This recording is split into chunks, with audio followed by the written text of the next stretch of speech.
One team that I was surprised by throughout the Chicago home series was, in fact, the Atlanta FaZe. I mean, this is the number one undisputed team in the world coming in to this event. They were off of a game five loss to the Rocker back in LA. They're hungry. They haven't been out there for a while, and they get a chance to see other teams play online.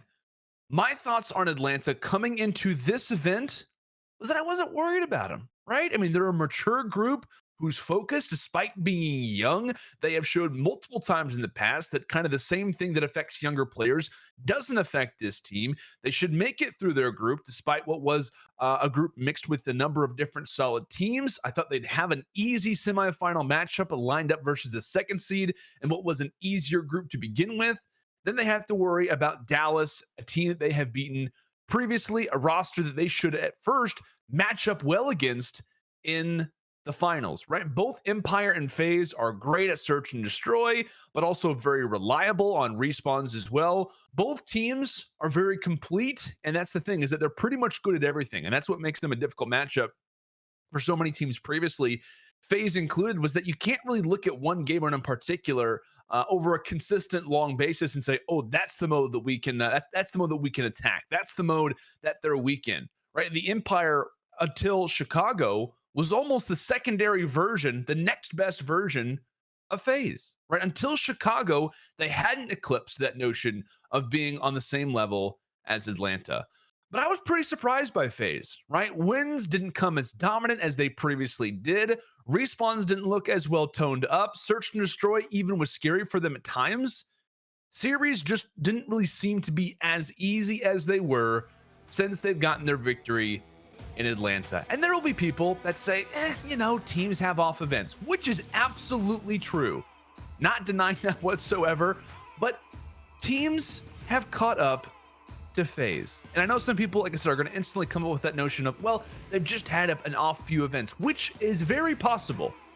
But based off of the sample size that we have as of this moment, I want to look at the numbers leading into the start of the year kind of leading up until their victory in Atlanta, and the results and the numbers since Atlanta. So let's go and look at the numbers. So from the events that were played up until Atlanta, this was a typical series from FaZe, right? They normally beat a team 3-0 or 3-1. In the 6 matches that they played, they pretty much a majority of the time would dominate rosters, right? Teams against them averaged 0.67 map wins versus them, which is very impressive. I mean, only 67% of the time was the team possibly winning a map. So FaZe would win a series 3-0, 3-1. They'd win the hard point 89% of the time, and when they did, it was typically by 60 points. So if we're looking at this series, if you're looking into facing off against this Atlanta FaZe roster, kind of what was at the start of the season up until Atlanta, you're probably looking at what is a 3-0, if not 3-1 loss. You're looking at maybe one map win. It's probably not going to come in hard point because 89% of the time, FaZe is taking it, and the scoreline that you're going to have versus them is roughly around 60 points. So you score 190 versus FaZe in hardpoint, a 250 to 190 score in game one. Coming to the search and destroy, and FaZe has an 86% win rate of winning this a majority of the time. And they usually did it by 2 to 3 rounds. So FaZe goes on to win this 6-2, maybe 6-3, which if you're looking at an overall series, it's not bad, but from a consistency point of view, it is worrying, right? From a normal team that faces off against FaZe, you score 250 to 190 in the hard point. You maybe grab a few rounds off of FaZe in the search and destroy, but now you're 2-0 down and you're looking at the domination. And in this domination, the numbers do start to decrease, right? They're winning this in terms of FaZe. They're winning this 67% of the time. And when they did, it's usually only around a 7 to 8 point game. So a close one, right? You have a close game 3, keeping in mind the fact that you are currently 0-2 down, but 67% of the time, FaZe are clutching up versus you around 7 to 8 to 9 points. So 83%, I'll say this, 83% of the time, you are either getting 3-0'd or 3-1'd, having an 11% chance at the hard point, a 14% chance in the search and destroy, and a 33% chance of winning the domination.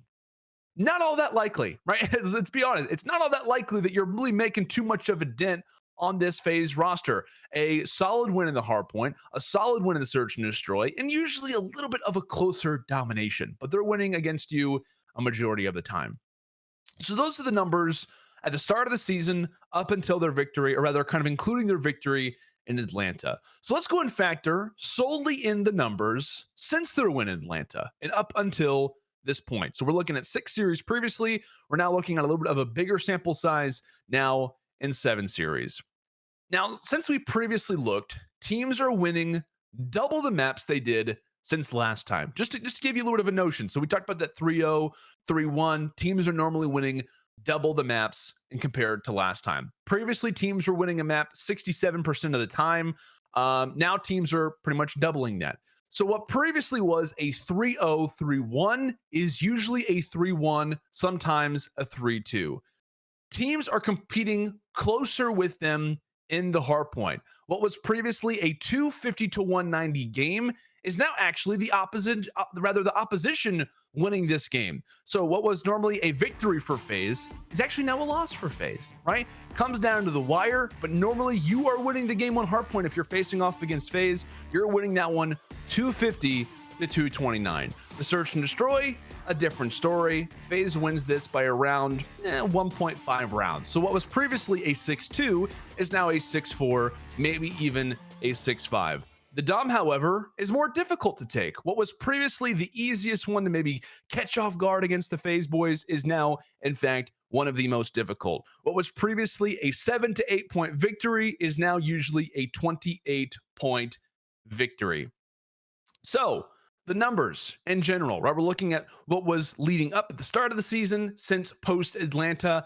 Teams went from an 11% chance of winning the hardpoint now to a 55% chance of winning the hardpoint. Teams went from a 14% chance of winning the search and destroy now to a 22% chance of winning the search and destroy. Teams went from a 33% chance of winning the Dom now to a 14% chance of winning the Dom. The numbers will show you that since Atlanta, FaZe has gone, right? We're getting rid of Atlanta. Since then, FaZe has gone 5-6 in hardpoint, 7-2 in search and destroy, and 6-1 in domination, right? That shows you, okay, hardpoint, that's the one, right? Hardpoint is absolutely the one, which is true. But despite that 22% chance of locking up the search and destroy, it's important to realize that in Chicago, FaZe only had one S&D not go to at least a round 10. They had 3 round 11s, 2 of which they won, and 1 round 10. So they were winning, but only by clutching up. As you can see, teams are catching up to Atlanta, right? The numbers show that, and the results support that. But it's important to realize more than anything that this isn't unexpected, right? The league has rightfully been called the most competitive in Call of Duty esports history. Each team has the ability to win series versus others. Each team holds high-level talent. That's why until Chicago, we had never seen a repeating champion, right? Ever since the Chicago home series, we had never seen one of those. It took 5 events to finally give another team that's already won another title. This is expected as FaZe, despite making finals, is having closer series. Chicago doesn't nearly look as solid since their London victory. Paris has started to trickle down here and there. Seattle has started to improve. New York has started to improve. Florida has improved. Rocker are getting better. When it comes to Call of Duty, when it comes to the CDL, it is not lonely at the top anymore. Dynasties have never been more difficult to form because of the amount of talent that's out there currently. And like I said, it is difficult for any team. And I know we've talked a lot about Chicago. We've talked about a number of different solid teams. It is very hard to stay at the top. It is very hard to remain in that top echelon all the time because there is always 2, 3, 4, 5 rosters underneath you that actually have a pretty decent chance of taking you down or at least sending you to a closer game. Now, I want to make this very clear.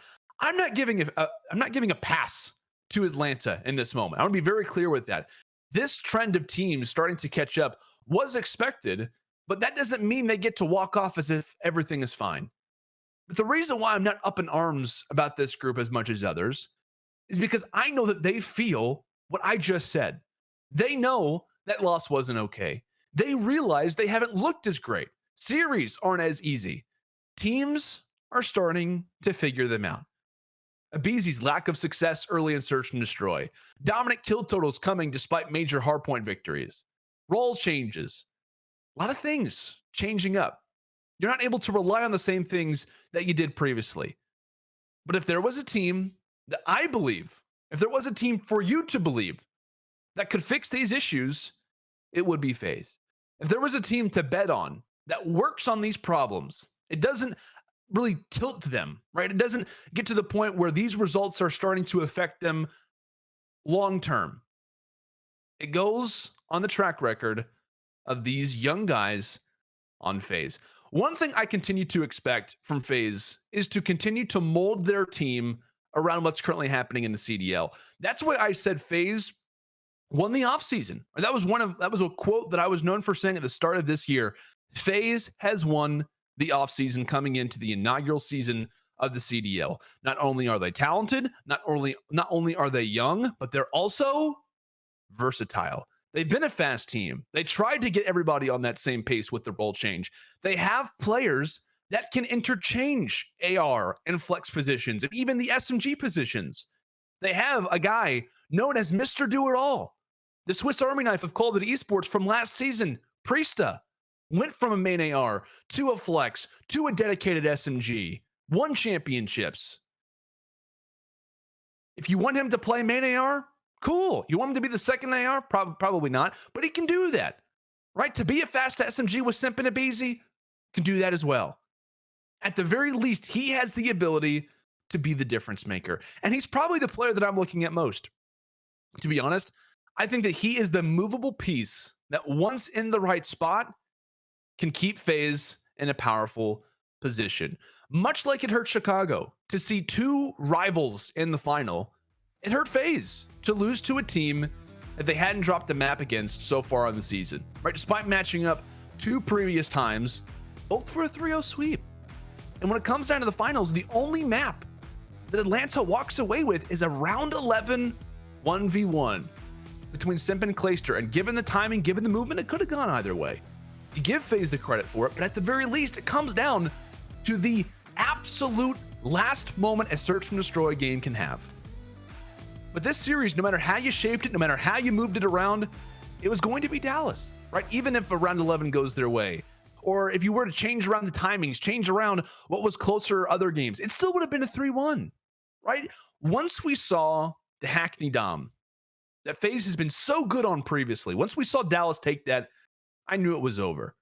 Because if you look back at how good that FaZe was at that mode, once they got the round 11 victory, that for me was the turning point.